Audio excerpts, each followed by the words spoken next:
Topping news tonight, it's December 1st, which means the Disaster Reconstruction Authority's Special Economic Zone order has expired. The established SERZ order was designed for residents in Abaco and the Grand Bahama to provide businesses and homeowners in the areas impacted by Hurricane Dorian tax breaks and concessions while rebuilding. Through a press release, the Shadow Minister for Finance in the Free National Movement, Moxey, is calling the decision heartless. But tonight, the Minister for Grand Bahama is providing clarity for those impacted, as she says provisions have been made for those who are still rebuilding. Simone Davis reports.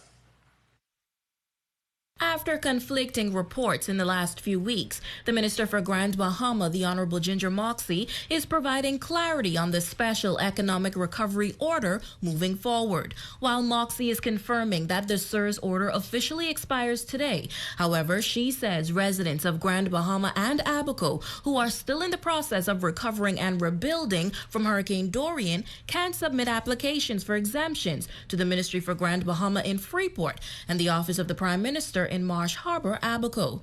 We all recognize that the SERZ order would have ended on the 1st of December 2022.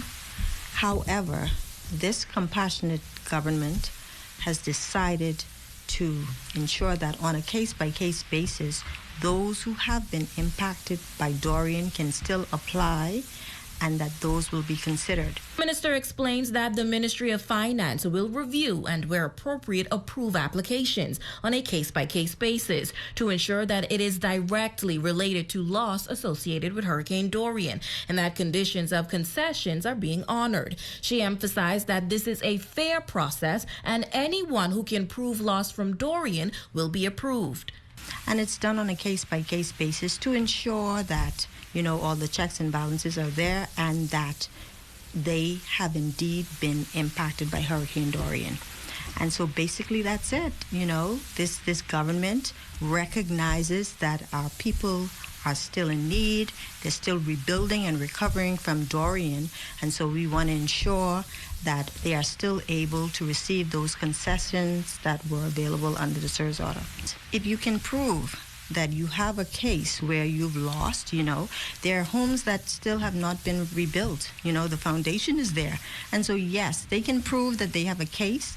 And so once they submit their application, that will be approved.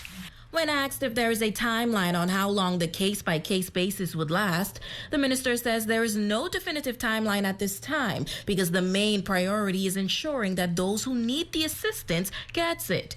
Now, Shadow Minister for Finance in the Free National Movement, Kwesi Thompson, said in a statement that the government's decision to not extend that tax-free zones under the SERZ order is heartless, adding that the SERZ provisions have been and continue to be critical to the full recovery of Abaco and Grand Bahama. This was the Grand Bahama minister's response. Heartless would be when they ended it for vehicles, for those who had lost vehicles and didn't have the time to get their new vehicles, and because people have other priorities, and they ended it. And we came in and we restored it, we renewed it. And so I would call that heartless. Minister Moxey also noting that the turnaround process for approvals will be as swift as possible because there is a team that is solely dedicated to that process.